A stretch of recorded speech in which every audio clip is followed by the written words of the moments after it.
Hey everybody, thank you so much for coming today. Today we're going to be talking about one of the purchases that I made with this bad boy that actually ended up surprising me, and this bad boy. I'll give you a hint, it's actually neither of those. We are going to be talking about the Galaxy Buds Pro 2.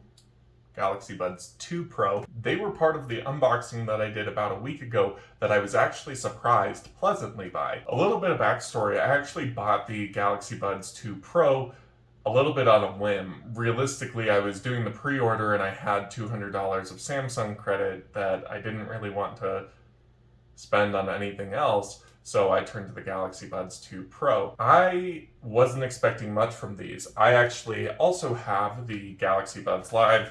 You'll see there in a little case. Clearly the case is super easy to hold, but I have the Galaxy Buds Live and they were all right. Just a little bit of background on me. I like tight-fitting headphones that are good for pretty much any practical use. I like to wear them for the gym. I like to wear them when I'm sitting at my desk during the day, and I take phone calls throughout the day, so I wanted to make sure that I was having something that sounded good while I was taking phone calls. To be honest, the phone call portion of that, so the audio and microphone, is really important to me.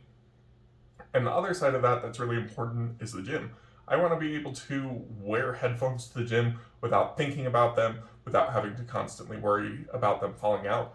And the Galaxy Buds 2 Pro really surprised me, especially when taking into consideration that I never, ever, ever would have worn the Galaxy Buds Live to the gym. Those headphones are super loose fitting. They were fine. They had a very unique sound to them that is very, very different from the sound of the Galaxy Buds 2, but they're loose fitting. Were not good headphones for the gym. And beyond that, because they were loose fitting, anyone could hear what you're listening to. And if I'm listening to something that's embarrassing, like, I don't know, Doja Cat or City Girls or something, I don't want anybody knowing that. Editing that out later. I have to add that when I'm listening to music, when I pop these in, I am 100% expecting that every single brain cell that I have remaining after years of playing football is going to be able to sit there and party like it's at a concert, but I don't have to experience the social anxiety of blocking the view of so many people behind me. I want to feel all the waves of bass inside of my head, and I don't want there to be any, I don't know what it's called.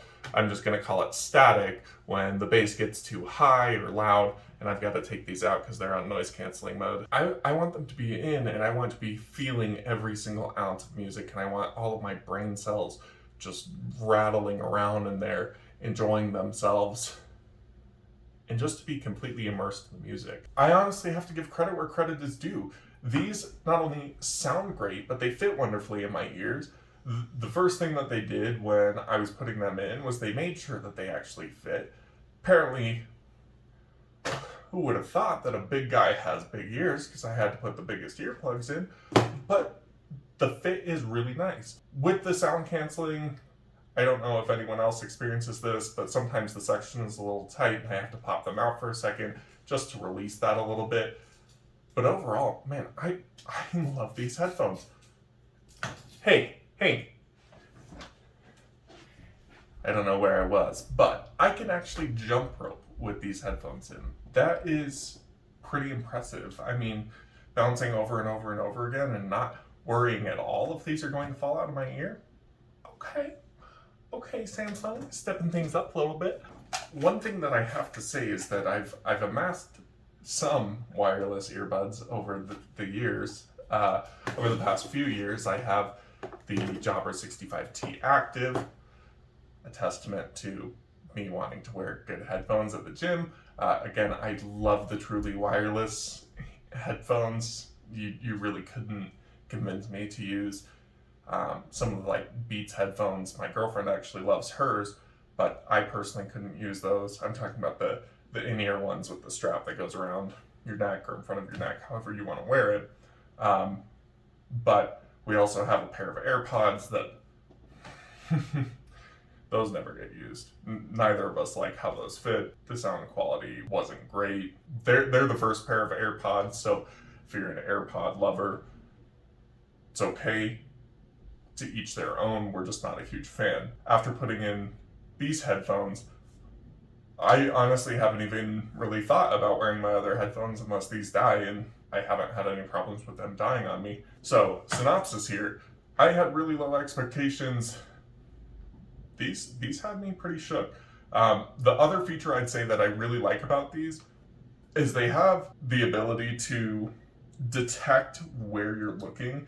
And the reason I'm looking down and not at the camera is because it will actually notify you if you've been looking down too long to prevent you from looking like Quasimodo, and it actually tells you you need to look up, you need to stretch your neck, and goes a step beyond that and gives you neck stretches that you can do so that you're not doing something to detriment of your posture, or to the detriment of your posture. I think that's a really, really cool feature, and that's something that pushes or elevates a product to another level when it integrates technologies that you're really not expecting within a device. I will say there are some beta features. There are two beta features, specifically the gaming feature. I'll show it here. But the gaming feature, and there's a tap functionality where you can tap the edge of the headphones to turn the volume up and down. Up, down. I have it on. I only have the first one on. The first one, in my eyes, being the edge one. That's how it shows in order. It goes edge gaming. I probably will never use the low latency gaming unless for some reason I hook it up to my PC, which I don't know why I would do that, but it says it's a test feature. It definitely is. Sometimes if I'm chewing while I have the headphones in, it clicks up against it and it'll turn the volume up or down. So something to be aware of if you're going to be using that feature. And then the other thing I will say, I have a problem with most truly wireless headphones in the fact that oftentimes one or both of the buds is uncomfortable after prolonged periods of wear. Now, the buds, I can typically go an hour, 2 hours without thinking about it, and if I'm exercising, it doesn't really bother me. But my right ear in particular, it seems to rub the back side of it. I have the earbuds in exactly how they're supposed to be worn. It's not really something user error. It's probably just something in the way that my ear is shaped. And I mean, these are mass produced. They're made to fit most ears. So you're bound to have some little issues like that. But I will say these are significantly smaller than most of my earbuds, and I really like them. The fit, for the most part, is really comfortable until I get to that point where I'm like, okay, I need to take these out. Never have that problem with my left ear. It's just my right ear. And really, that's going to depend on you as an individual. But all in all, I'd say these headphones are really good. And granted, I've had them for a week, but I definitely would be inclined to recommend them if you're looking for a pretty good pair of wireless earbuds. I'll do another comparison video showing my thoughts on each individual headphones that I have so that you can get an idea of which ones I like the most, which ones I like the least. Honestly, the answer of which one I like the least might surprise you, but it could come down to a comfort thing as well. With all that being said, please drop any questions that you have in the comments. Thank you so much for watching, and I hope you all have a great rest of your day. Bye for now.